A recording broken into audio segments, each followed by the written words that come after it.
신율의 뉴스 정면 승부 2부 시작하겠습니다. 오늘 2부 저스티스 리그인데요. 우리 사회에서 일어난 지금은 사실 어떤 면에 있어서 정치와 법이 잘 구분이 안 될 정도로 많은 부분이 정치와 겹치고 있는데 바로 그런 문제 생각해보는 시간이죠. 저스티스 리그인데요. 오늘 또 두 분 변호사 나와 계십니다. 한 분씩 소개해드리죠. 먼저 윤기찬 변호사 나와 계십니다. 어서 오십시오. 네, 안녕하십니까. 예, 조기현 변호사님이십니다. 안녕하세요. 네, 안녕하세요. 예. 야. 와우. 그러고 보니까 오늘 세 명이 다 양복을 입고 넥타이를 맸네요. 예, 넥타이 색깔도 비슷해요. 비슷하네요. 예, 저는 중립을 지키려고 빨간색에다가 네. 파란색이 약간 가미된 그런 색깔을 메고 있습니다. 예.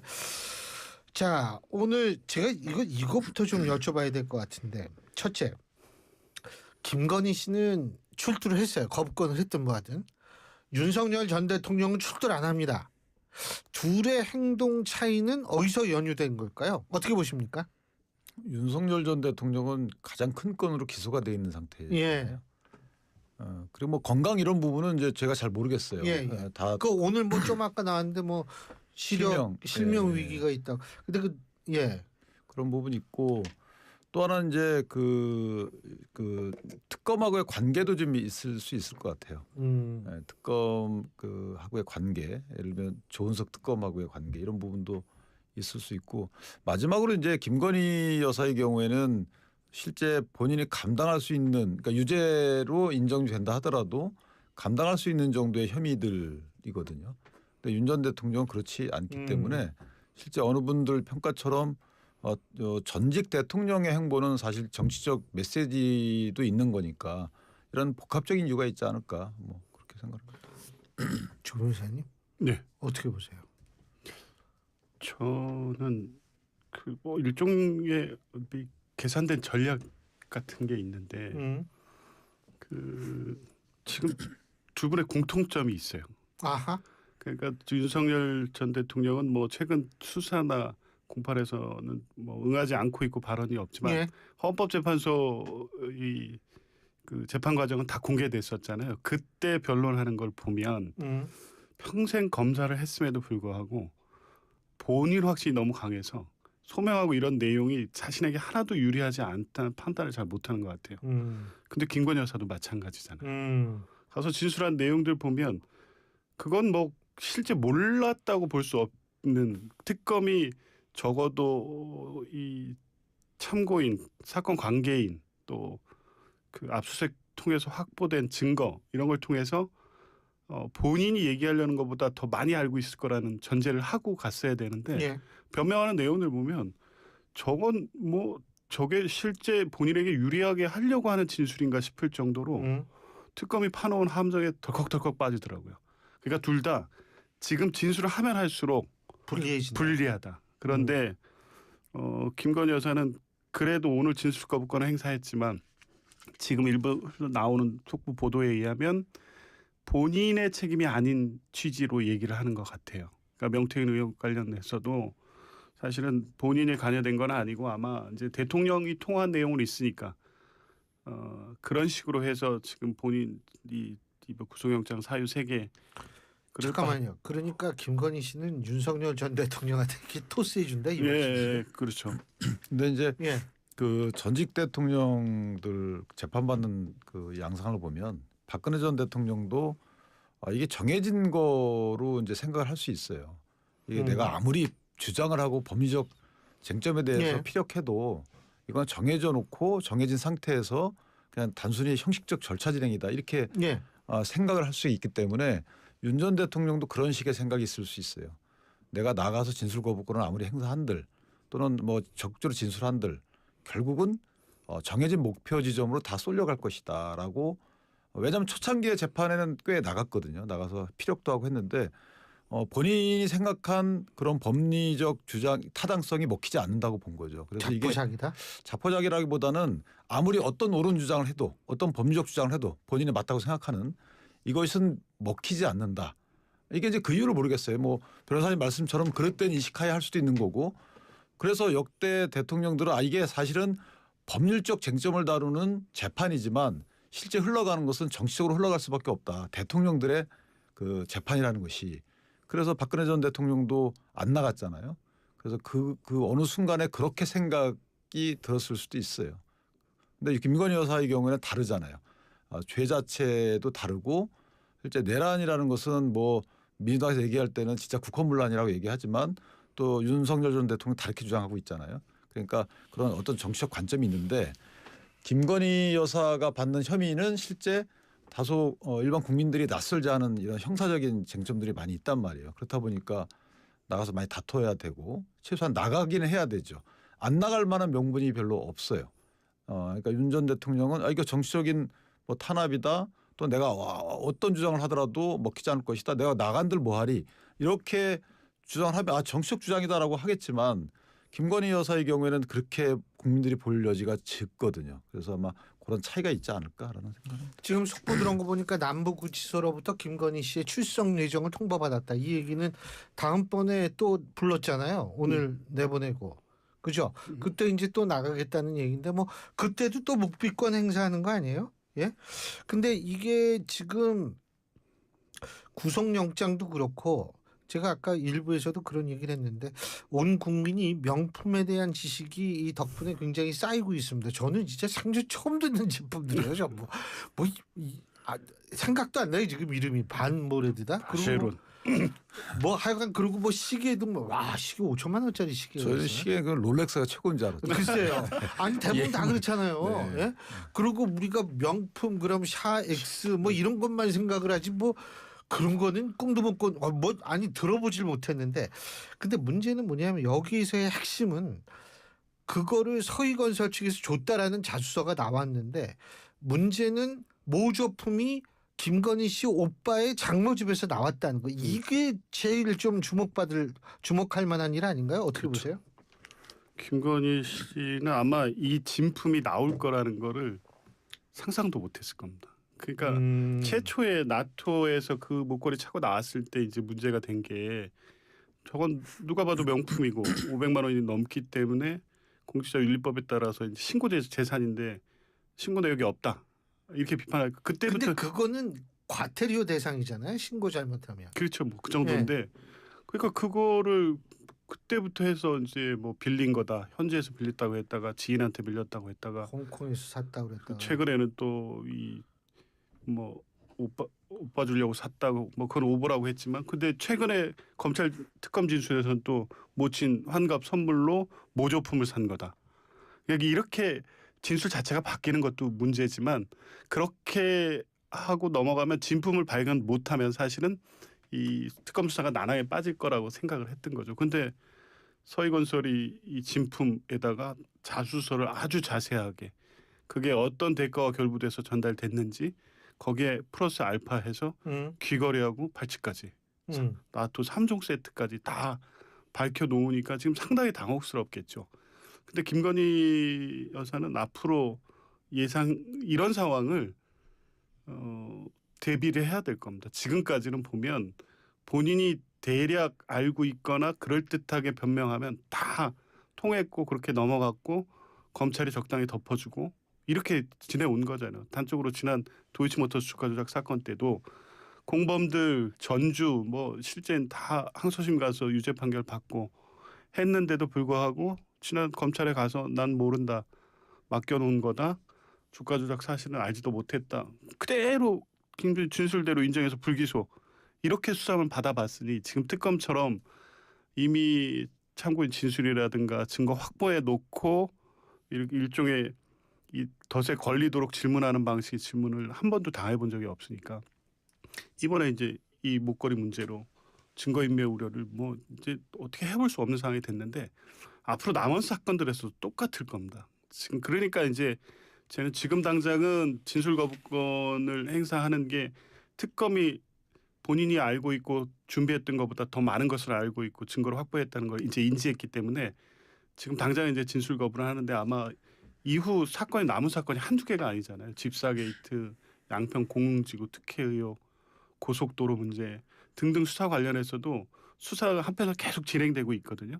그럼 거기에 대해서 나름대로 만들어놨던 시나리오가 또 조사 과정에서 다 깨질 겁니다. 이건 이 건으로 기소되고 나서 이제 다른 건들 조사해서 또 수사받을 때 이런 방식으로 진술하면 뭐 이 사건도 다 유죄 피하기 어렵죠. 그래서 선택적으로 불리한 거는 진술 거부권을 행사하고 윤석열 전 대통령한테 떠넘길 수 있는 거는 떠넘기는 방식으로. 그러니까 공무원의 지위에 의해서 성립되는 범죄는 나는 몰랐다는 식으로 계속 진술을 할 것 같아요. 오늘도 진술 거부권을 전반적으로 행사나 했지만 또 그런 사항, 그러니까 명태균 관련돼서는 정치자금법 같은 경우에는 본인은 그냥 일반인이기 때문에 본인이 직접 관여한 건 아니라는 취지로 진술했더라고요. 앞으로도 그렇게 할 것 같아요. 근데요.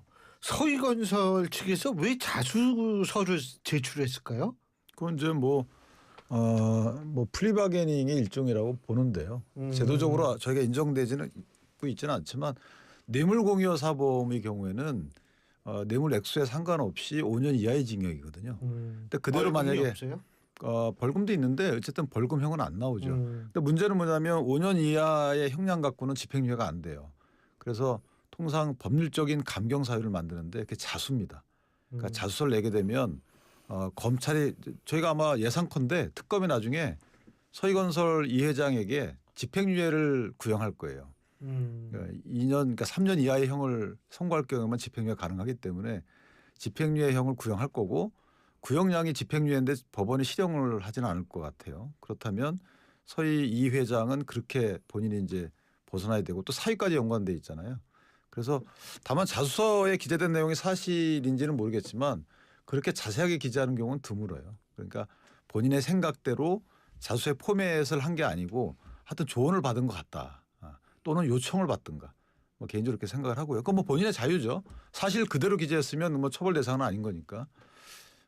다만 이제 그 한 가지 좀 아쉬운 부분은 어떤 것이 사실인지 아직까지는 수사로 밝혀지지 않았지만 김건희 여사가 만약에 그런 물건이었다면 그런 경로로 본인이 취득하게 된 물건이었다면 이 나토 순방 당시에 동포 이 간담회나 뭐 그 자리에 그걸 왜 차고 갔을까 이런 아쉬움은 굉장히 있어요. 그걸 물론 받은 것 자체가 잘못된 거죠.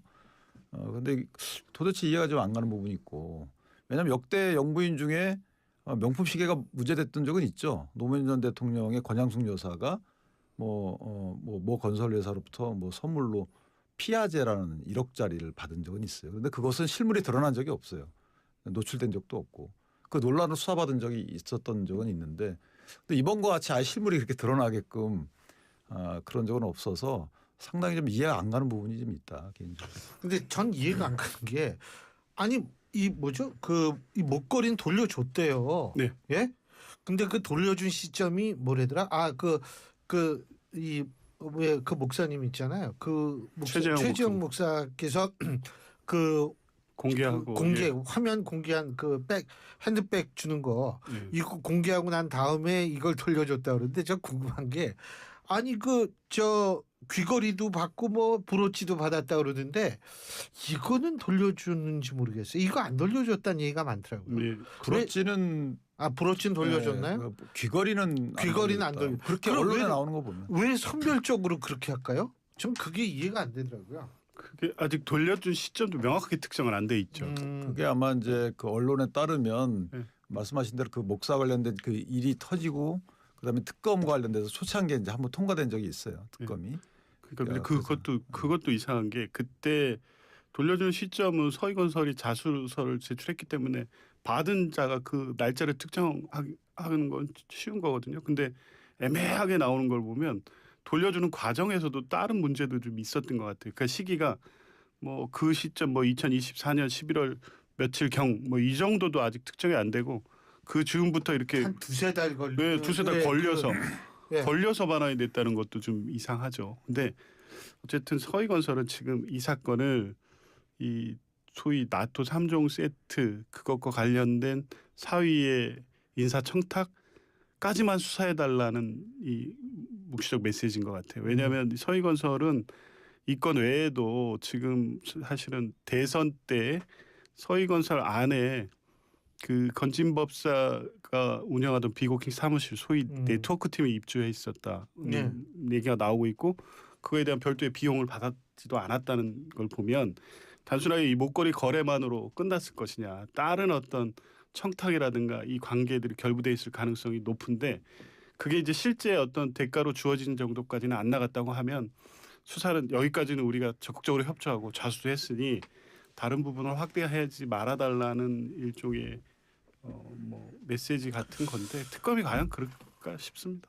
근데 제가 또 궁금한 게 김건희 씨는 사실은 뭐 영부인이라고는 하지만 어쨌든 개인 자연인이란 말이에요. 개인. 그런데 그러면은 뇌물죄 서희건설로부터 뭘 받았다 그래도 이게 뇌물죄가 아니라 알선수재 아니냐? 지금 이제 알선수재죠. 그죠? 네, 알선수재. 그러면 그 알선수재는 준 사람은 처벌 안 한다며요? 받는 사람만 처벌한다며요? 아니 알선수재 그러니까 이게 뇌물을 상정하고 특검이 수사를 하는 건데요. 예. 어쨌든 이제 그게 인과관계가 있는지 모르지만 실제 서희건설의 사위가 인수위에 들어갔다가 물론 들어간 시점은 좀 애매하긴 합니다. 3월 달에 들어가거든요. 근데 4월 달에 박모 씨에 대해서 뭐 부탁을 했다고 그래요. 서희건설 그 자수해 보면. 그러니까 약간 갭은 있는데 애당초부터 박모 씨라는 사람이 사위 박모 씨라는 사람이 노출은 돼 있던 거예요. 소위 공직 풀에 들어가 있던 거기 때문에 이게 과연 그것 때문에 이렇게 됐는지에 대해서는 또 이제 특검의 몫입니다. 입증해야 되는 몫. 어쨌든 그 이후에 6월 달쯤에 이제 비서실장이 되기 때문에 결국 뭐냐면 이게 알선 수재로 일단 의율은 하고 있지만 실제 특검이 생각하는 것은 직접 실현됐거나 대통령과 같이 했다라고 해서 뇌물로 이제 뇌물의 공범으로 그렇게 의율할 가능성이 있죠. 지금 그렇게 거의 100% 간다고 봅니다. 특검은 이걸 단순히 나눠 가지고 이렇게 하지는 않을 거예요.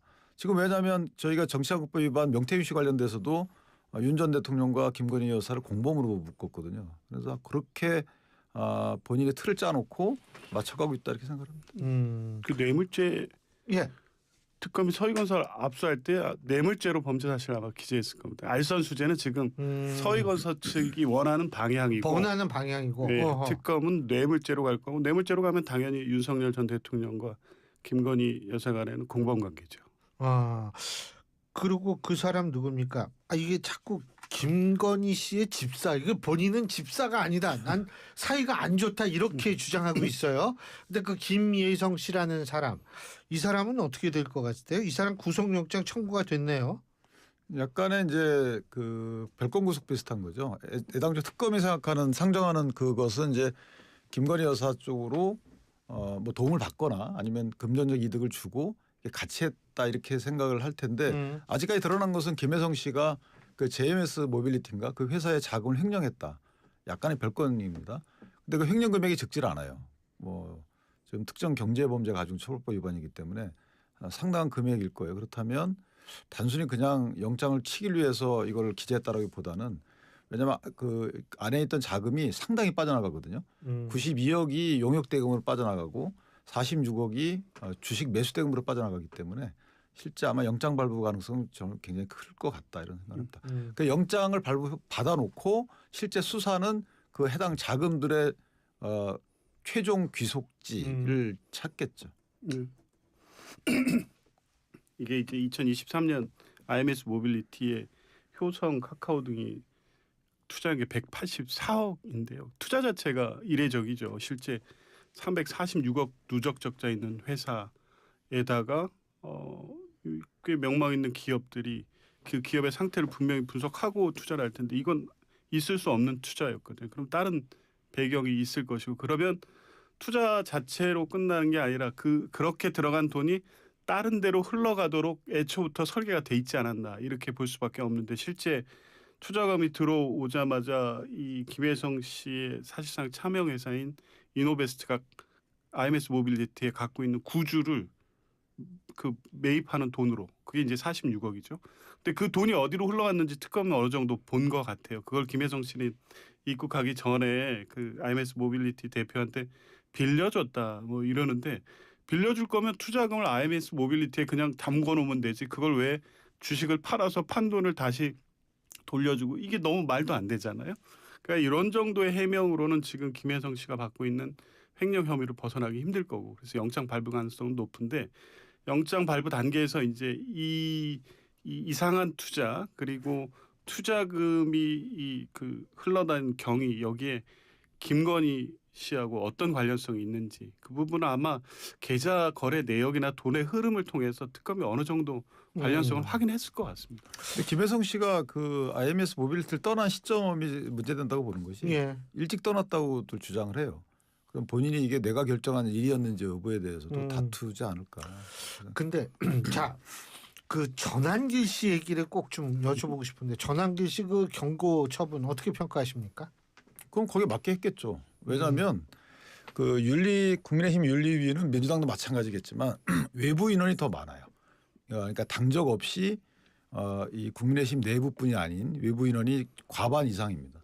그렇다면 그 실제 우리가 그 언론을 통해서 들은 그 사건 실체와 달리 그 윤리위가 그 신문을 할 때는 영상을 다 보고 당사자의 또 그 소명도 듣고 좀 기초조사를 하거든요.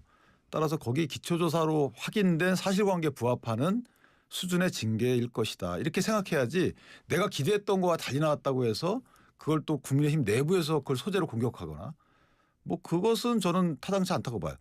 윤리위가 보고 들은 것을 전부 다 보고 듣고 나서 똑같이 얘기하면 몰라도 그렇지 않고 윤리위가 뭘 보고 들었고 판단했는지를 모른 채 내가 기대했던 것과 다른 결과가 나왔다고 공격하는 것은 저는 윤리위 자체를 공격하는 거라 그렇게 생각합니다. 어떻게 보세요? 저도 뭐 한 몇 년 전에 민주당 윤리위원회에 있었는데 예. 이런 사건 정도의 정치적 파장이면 뭐 정치적으로 해당 행위라고 하고 징계 사유로 삼을 수 있는 사유들이 많아서 상당히 수준 높은 징계를 해야 됩니다. 왜냐하면 이게 당 전체에 미친 파장이 적지가 않잖아요. 그 행위가 뭐 가서 구호 외치고 비표 언론 비표 받아 들어가서 출입할 수 없는데 출입해서 이런 정도의 행위 자체만을 갖고 평가하지 않거든요. 당의 윤리위원회라는 데가. 그러니까 이게 실제 이제 전한길 씨의 당내 영향력을 무시할 수 없기 때문에 윤리위원회가 그냥 사실상 면죄부를 준 거죠. 또 중한 징계를 할 수 없었을 거라고 봅니다. 최소한 근데 이런 정도 사안이면 국민의힘의 뭐 다른 징계 사례도 이보다 더 그 훨씬 중한 사례에서 이랬나 싶을 정도로 최소한 저는 지금 당장에 전한길 씨가 저런 방식으로 국민의힘 전체에 해를 끼친다는 고려하면 전당대회를 앞두고 당원권 정지라도 시킬 줄 알았거든요. 근데 경고라고 하면 뭐 진짜 판 깔아준 거죠 뭐. 저희가 예전에 이재명 대통령이 대표 시절에 병상에서 그 모 변호사에 대해서 징계를 감경시켜 주는 거 보셨잖아요. 국민의힘은 그렇게 하지 않거든요. 실제 그 외부 그 더 경한 의견도 나왔던 걸로 들었어요. 그러니까 알겠습니다. 이 부분은 나중에 추후 보시면 됩니다. 예, 오늘 두 분 말씀 여기까지 듣겠습니다. 고맙습니다. 감사합니다. 네, 고맙습니다. 예, 지금까지 윤기찬 변호사, 조기현 변호사 두 분과 함께했습니다. 똥또로똥똥똥 똥똥또롱똥똥 하이생 시작